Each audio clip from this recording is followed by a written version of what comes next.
नमस्कार, मैं आशुतोष अपने चैनल द नेशन मिरर में आप सभी का स्वागत करता हूं। साथ ही साथ स्वागत करता हूं रंजीत तिवारी जी का भी। सर नमस्कार, स्वागत है आपका हमारे इस चैनल में। नमस्कार आशुतोष। सर, कई बार जब हम असम राइफल की बात करते हैं तो हमारे जेहन में एक प्रतीक चिन्ह उभर के आता है। वो प्रतीक चिन्ह ऐसा है कि एक हमारे असम राइफल के जवान अपने कंधे पे एक बच्चे को बैठाए हुए, साथ में एक औरत, और जवान पूरी तरह से हथियार बंद है और आगे की ओर बढ़ता हुआ अपनी एक हाथ में खुखरी भी लिए हुए है।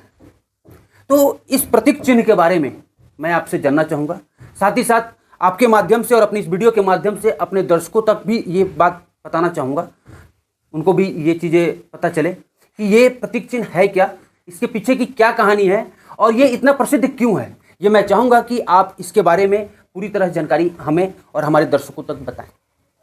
जी आशुतोष जी, बहुत अच्छा सवाल है आपका। और आज इस सवाल के माध्यम से आज हम आसाम राइफल्स की किसी समस्या के ऊपर या कोई भी वेलफेयर एक्टिविटीज के ऊपर बात नहीं करेंगे। हम बात करेंगे एक आसाम राइफल का जो इंसिग्निया है, जो जैसा कि आपने बोला कि एक आसाम राइफल सोल्जर है, एक बच्चा है और एक लेडी है। बिल्कुल। तो इसे हम ढाई मूर्ति के नाम से जानते हैं। ढाई मूर्ति के नाम से इसे जाना जाता है और ये आसाम राइफल की एक पहचान है।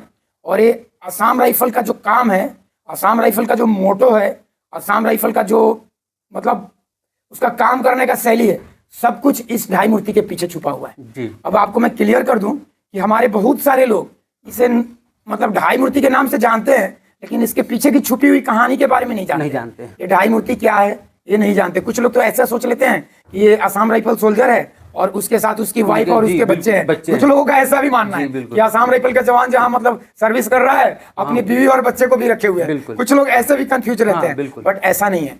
ये सर ये बात है सेकेंड वर्ल्ड वॉर का। आपको पता है कि सेकेंड वर्ल्ड वॉर 1939 से शुरू होकर 1945 तक चला था। और जो इंडिया का जो ईस्टर्न फ्रंट है, जो हम म्यांमार के साथ अपना बॉर्डर शेयर करते हैं, तो कभी म्यांमार भी भारत का हिस्सा हुआ करता था 1935 तक। 1935 के बाद म्यांमार, यानी कि आज का म्यांमार, पहले बर्मा कहा जाता था, तो बर्मा भारत से 1935 में अलग हुआ। फिर भी वो ब्रिटिश के अंडर में ही रहा। जैसे इंडिया एक ब्रिटिश का कॉलोनी था, वैसे म्यांमार भी ब्रिटिश का एक कॉलोनी रहा। अब जापान की जो रॉयल इंपीरियल फोर्सेस थी, उन्होंने जापान की फोर्सेस ने बर्मा के ऊपर अटैक करके बर्मा को लगभग अपने कब्जे में ले लिया, जिसका प्रतिरोध ब्रिटिश भारतीय सेना ने किया।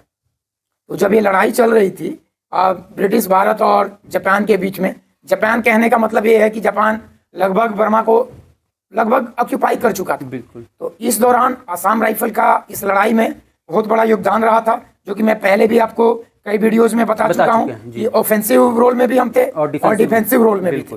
लेकिन एक और भी अच्छा काम किया था हमने। लड़ाई तो अपनी जगह पे है, जब दो देशों के बीच में या कई देशों के बीच में लड़ाई होती है तो सबसे बड़ा नुकसान किसका होता है? लड़ने वाली फौजों का नुकसान नहीं होता, उससे ज्यादा जो सिविलियंस लोग होते हैं उनको नुकसान होता है। ह्यूमैनिटीज का, यानी मानवता का नुकसान होता है।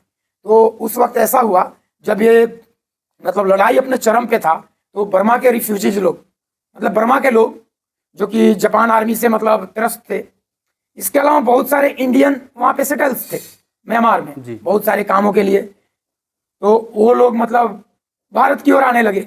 अब आने लगे तो उनके ऊपर भी मतलब जापानीज के एयरक्राफ्ट जो थे, जापानीज आर्मी के एयरक्राफ्ट उनके ऊपर बॉम्बिंग कर रहे थे या उनकी आर्मी इन्हें रोक रही थी।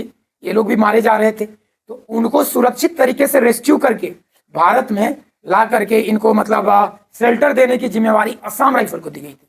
तो असम राइफल ने लड़ाई के साथ साथ, यानी अपने ऑफेंसिव यानी आक्रमणकारी रोल के अलावा, अपने डिफेंसिव यानी रक्षात्मक रोल के अलावा, ये जो रिफ्यूजी क्राइसिस मैनेजमेंट था, ये जो टास्क मिला था असम राइफल को रिफ्यूजी क्राइसिस मैनेजमेंट का, तो इस ड्यूटी को असम राइफल ने बखूबी अंजाम दिया।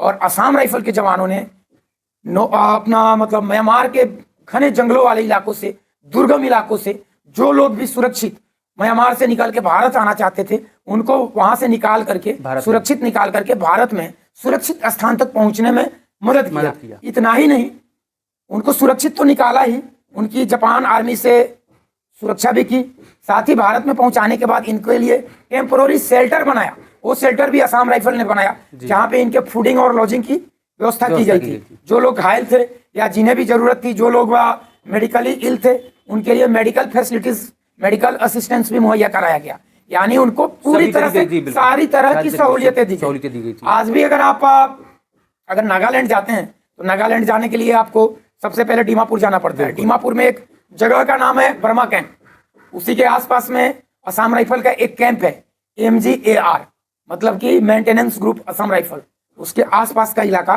बर्मा कैंप कहलाता है। आज भी लोग बर्मा कैंप कहते हैं। क्यों कहते हैं? आधों को पता है, आधों को नहीं है। इसलिए कहते हैं क्योंकि उस जगह पे भी एक बर्मीज रिफ्यूजीज का एक बड़ा कैंप था। म्यांमार से आने वाले बर्मीज को वहां पे रिसेटल किया हुआ था, और ये सारा काम किसने किया था? असम राइफल ने। तो असम राइफल के इस कार्य को देखते हुए बाद के दिनों में, वार खत्म होने के बाद, गवर्नमेंट ऑफ म्यांमार, उस समय बर्मा कहते थे, आज म्यांमार है, तो गवर्नमेंट ऑफ बर्मा ने एक मतलब प्रतीक चिन्ह असम राइफल को भेंट किया। यानी कि गवर्नमेंट ऑफ इंडिया को या असम राइफल्स, आप दोनों बोल सकते हैं, क्योंकि Assam rifles government of India का एक एजेंसी है। तो उनको एक प्रतीक चिन्ह भेंट किया गया, जिसका जिक्र थोड़ी देर पहले आपने किया था, जिसमें दिखाया जा रहा है कि एक जवान आगे बढ़ रहा है, उसके कंधे पे हथियार टंगा हुआ है, उसने सीलिंग आर्म किया हुआ है, प्लस उसके हाथ में एक खुखरी है। खुखरी इसलिए कि उस खुखरी से वो घने जंगलों को, बिहार जंगलों को काटते हुए, रास्ता बनाते हुए आगे म्यांमार से भारत की ओर एडवांस कर रहा है। उसके साथ एक औरत भी है और एक बच्चा भी है, यानी एक पूरे परिवार को सुरक्षित म्यांमार से रेस्क्यू करके भारत में ला रहा है। तो इस प्रकार की वास्तव में एक घटना हुई थी, और उसी से संबंधित ये मूर्ति है, जो कि असम राइफल्स की बहादुरी के साथ साथ उसके मानवीय पहलू को भी उजागर करता है कि असम राइफल्स सिर्फ लड़ने के लिए, रक्षा करने के लिए और आक्रमण करने के लिए नहीं है, जरूरत पड़ने पर असम राइफल्स ने मानवता की रक्षा भी की है। बाद के दिनों में आपने सुना होगा कि असम के इलाके में एक बहुत बड़ा भूकंप आया था, शायद वो साल 1954 का था। सबसे ज्यादा और सबसे पहले किसी ने मानवीय मदद पहुंचाई तो असम राइफल ने पहुंचाई है। तो ये जो आप प्रतीक चिन्ह बोल रहे थे, इसका नाम ढाई मूर्ति है, और इससे असम राइफल का इतिहास जुड़ा हुआ है, और ये हमारे लिए गर्व की बात है। बिल्कुल। और कईयों का ऐसे मानना होगा कि ये ढाई मूर्ति जो है ऐसे ही असम राइफल ने खुद बनाया होगा या गवर्नमेंट ने दिया होगा, तो नहीं होगा। ये इंटरनेशनल मैटर है। बिल्कुल। जापान ने म्यांमार को पूरी तरह से तहस-नहस किया। उस लड़ाई में भारत की ओर से, यानी ब्रिटिश भारत की ओर से असम राइफल ने पार्टिसिपेट किया, बढ़िया से मतलब लड़ाई लड़ा, अपनी बहादुरी दिखाई, और बहादुरी के साथ साथ मानवता का रक्षा किया। इसी के प्रतीक चिन्ह के रूप में बर्मा सरकार ने एक प्रतीक चिन्ह हमें भेंट किया, जिसका नाम ढाई मूर्ति है। हमारे DGR में आप जाएंगे, जो शिलोंग में स्थित है। पहले भी हम लोग DGR के बारे में, DGR मतलब डायरेक्टोरेट जनरल असम राइफल, महानिदेशालय असम राइफल की बात हम कर चुके हैं। ये शिलोंग में स्थित है। वहां भी एक बहुत बड़ा स्टेचू बनाया हुआ है ढाई मूर्ति का। इसके अलावा न्यू दिल्ली में भी एक ढाई मूर्ति है, और जो भी हमारे छोटे मोटे ऑफिस है या फॉर्मेशन है, वहां पे ढाई मूर्ति है। तो ये है ढाई मूर्ति की कहानी। बहुत इंटरेस्टेड कहानी है। इसको कहानी नहीं, एक रियलिटी है, ये हिस्ट्री है, इतिहास। बिल्कुल इतिहास है, और बहुत ही मतलब ऐसा लग रहा है कि जिनको नहीं पता होगा उनको भी बखूबी पता चल गया होगा कि इस ढाई मूर्ति के पीछे की क्या कहानी है, इसका इतिहास क्या है, और ये प्रसिद्ध क्यों है इतना। मुझे लगता है कि इसके बारे में भी आप सभी को पता चल गया होगा। उम्मीद करते हैं ये वीडियो आप सब लोगों को अच्छा लगेगा, और हमारे चैनल को सब्सक्राइब कीजिए, ताकि हमारी जो आने वाली वीडियोज़ हैं वो आप तक पहुँचे, उसका नोटिफिकेशन सबसे पहले आप तक पहुँचे। सर, हमारे चैनल में आपको समय देने के लिए बहुत बहुत धन्यवाद। नमस्कार। नमस्कार आशुतोष जी, आपके दर्शकों को भी नमस्कार। मिलते हैं अगले वीडियो में, तब तक के लिए नमस्कार।